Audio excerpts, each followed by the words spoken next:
ইসরায়েলের হৃৎপিণ্ড মোসাদের কার্যালয় উড়িয়ে দিল ইরান। বিশ্বের সবচেয়ে চৌকস গোয়েন্দা সংস্থা ইসরায়েলের মোসাদ এবার সেই মোসাদের কার্যালয়ে হামলা চালিয়ে পুরো বিশ্বকে যেন নাড়িয়ে দিল ইরান। সম্প্রতি ইরানের পারমাণবিক ও সামরিক স্থাপনা জ্বালিয়ে যে যুদ্ধের সূচনা করেছিল ইসরায়েল, তার খেসারত এখন কড়াগণ্ডায় দিতে হচ্ছে দেশটির প্রধানমন্ত্রী নেতানিয়াহুকে।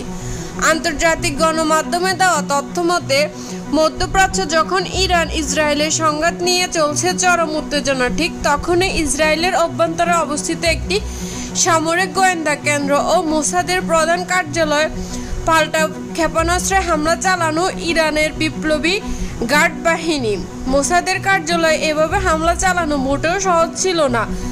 আইআরসিজির পূর্ব পরিকল্পনা অনুযায়ী বেশ ধৈর্যের সাথে এই অভিযান পরিচালনা করতে হয় তাদের। আইআরজিসির দাবি অনুযায়ী তারা বাহির আলবে নামক উন্নত মানের ক্রুজ ক্ষেপণাস্ত্র ব্যবহার করেছে, যা একাধিক বাধা অতিক্রম করে নির্দিষ্ট লক্ষ্যবস্তুতে আঘাত হানতে সক্ষম। তার পাশাপাশি আইআরজিসি বিশেষ ধরনের ড্রোনও ব্যবহার করেছে, যেগুলো ক্ষেপণাস্ত্রের চলপথ ও লক্ষ্য শনাক্তকরণে সহায়তা করেছে। আইআরজিসি উচ্চমানের উচ্চগতি সম্পূর্ণ এইসব ক্ষেপণাস্ত্র ও ড্রোনের সমন্বিত আক্রমণে ইসরায়েলের 3 স্তরের বিশ্ববিখ্যাত প্রতিরক্ষা ব্যবস্থা আয়রন ডোম, ডেভিড স্লিম এবং অ্যারো সিস্টেমকে অকার্যকর করে ফেলে, আর ক্ষেপণাস্ত্রগুলো গিয়ে আঘাত হানে মোসাদের কার্যালয়ে।